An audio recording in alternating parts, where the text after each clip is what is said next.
سیدنا و مولانا محمد وبارک وسلم وصلی علیہ الصلاۃ والسلام علیک یا رسول اللہ وعلی آلک و اصحابک یا حبیب اللہ الصلاۃ والسلام علیک یا شفیع المذنبین وعلی آلک و اصحابک یا رحمۃ للعالمین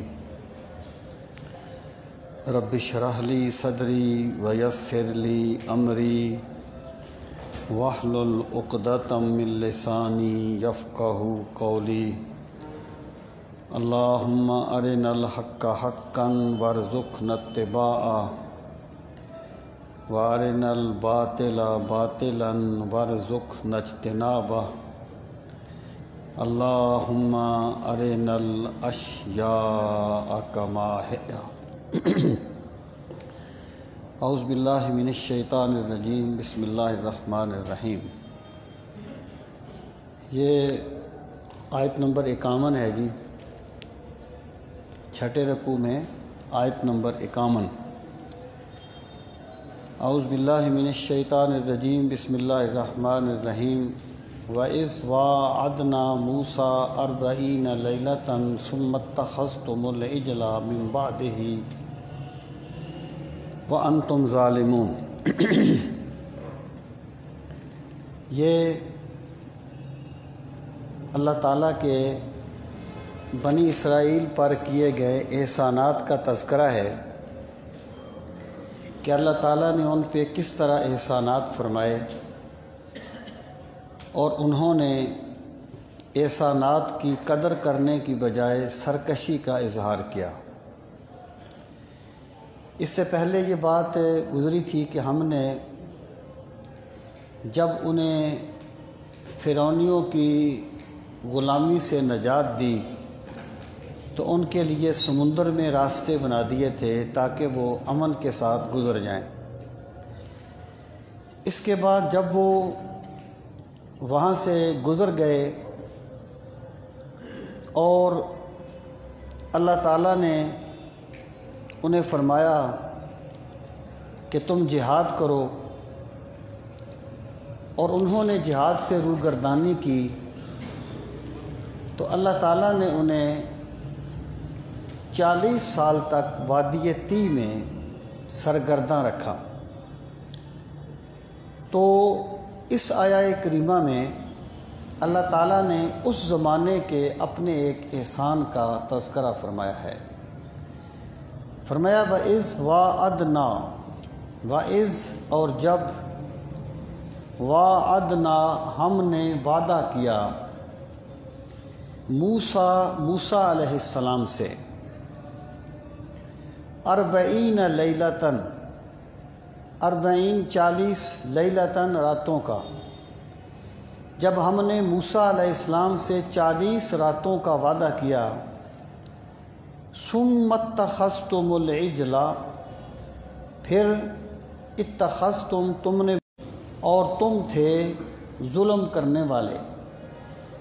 جب یہ فرعونیوں کی غلامی سے نجات پا گئے تو اللہ تعالیٰ نے حضرت موسیٰ علیہ السلام سے وعدہ فرمایا کہ 40 رات عبادت کرنے کے بعد اور روزے رکھنے کے بعد 40 روزے تم میرے پاس کوہ طور پر آؤ تاکہ میں تمہیں کتاب عطا کروں جو ان لوگوں کی رہنمائی کا جس میں سامان ہو۔ قرآن مجید میں دوسرے مقامات پر ذکر ہے کہ حضرت موسیٰ علیہ السلام جب تورات لینے کے لیے تشریف لے گئے تو ان لوگوں نے بعد میں بچھڑے کی پوجا کرنی شروع کر دی۔ اصل میں بچھڑا جو تھا یہ قبطیوں کے غلام تھے، فرعونیوں کے، قبطیوں کے، اور قبطی جو تھے وہ بچھڑے کی پوجا کرتے تھے، گائے کی پوجا کرتے تھے۔ تو جو غلام قوم ہوتی ہے اس کی ذہنیت یہ بن جاتی ہے کہ اسے آقا قوم کی ہر بات اچھی لگتی ہے، یعنی یہ غلامی کی نفسیات ہے۔ تو چونکہ وہ بچھڑے کی پوجا کرتے تھے تو ان کے دل میں بھی بچھڑے کا بڑا احترام تھا، گائے کا بڑا احترام تھا، اس لیے جب انہیں کہا گیا تھا کہ گائے ذبح کرو تو وہ ذبح نہیں کرنا چاہتے تھے، طرح طرح کے بہانے کرتے تھے۔ اور جب حضرت موسیٰ علیہ السلام انہیں دریا سے پار لے کے گئے، ان کے لیے سمندر میں راستے بنے، آگے انہوں نے دیکھا کہ ایک قوم جو ہے وہ بچھڑے کی پوجا کر رہی ہے۔ کہنے لگے یا موسیٰ اجعل لنا الہا کما لہم آلہہ، اے موسیٰ ہمارا بھی ایسا ہی خدا بنا دے جیسا ان کا خدا ہے۔ یعنی ان کے نفسیات میں بچھڑے کی محبت رچ بس گئی تھی، کیونکہ یہ ان کے آقا کا معبود تھا بچڑا، اس کی وہ پوجا کرتے تھے۔ اب جب حضرت موسیٰ علیہ السلام طور پر تشریف لے گئے تو بعد میں سامری ایک آدمی تھا، اس نے ان سے سونا اکٹھا کیا، 16ویں پارے میں اس کی تفصیل آئے گی انشاءاللہ۔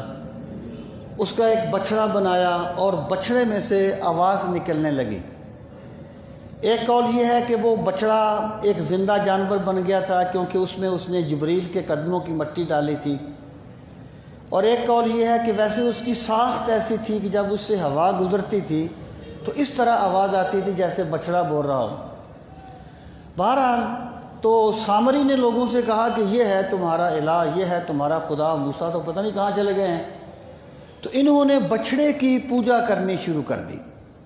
اللہ پاک فرماتا ہے اے لوگو، اے بنی اسرائیل، وہ کہتے تھے نا جی ہم کیسے مانیں، یہ بات ہے یہ بات ہے، تو اللہ تعالیٰ نے ان پر یہ بات واضح فرمائی کہ تمہارے آباء و اجداد کی نفسیات میں بھی سرکشی تھی اور تمہاری نفسیات میں بھی سرکشی ہے۔ اور یاد کرو جب حضرت موسیٰ سے ہم نے 40 راتوں کا وعدہ کیا، اگلی بات معذوف ہے، حضرت موسیٰ وہاں تشریف لے گئے، ثم اتخذتم العجل، یعنی ثم اتخذتم العجل معبودا۔ اب معبوداً کا لفظ یہاں پر انڈرسٹوڈ ہے، معذوف ہے، پھر تم نے بچھڑے کو اپنا معبود بنا لیا، من بعد حضرت موسیٰ کے جانے کے بعد، وَأَنْتُمْ ظَالِمُونَ، اور تم ظلم کرنے والے تھے، تم نے یہ بات کر کے، یہ عمل کر کے اپنی جانوں پر ظلم کیا۔ ثُمَّ عَفَوْنَا عَنْكُمْ مِنْ بَعْدِ ذَلِكَ لَعَلَّكُمْ تَشْكُرُونَ، ثم پھر عفونا ہم نے معاف کر دیا، عنکم تمہیں، من بعد ذالک اس کے بعد۔ دیکھیں بندہ جو ہے نا، بندہ بندے کو معاف نہیں کر سکتا، بندے کے بس میں نہیں ہوتا کہ یہ معاف کر دے، یہ کمپرومائز کر سکتا ہے، حالات چلانے کے لیے سلام دعا رکھ سکتا ہے، لیکن دل ٹوٹ جائیں، کسی بندے سے اعتماد اٹھ جائے تو بندہ دوبارہ بحال نہیں کر سکتا۔ یہ میرے رب کی ذات ہے جو بندوں کو معاف کر دیتی ہے۔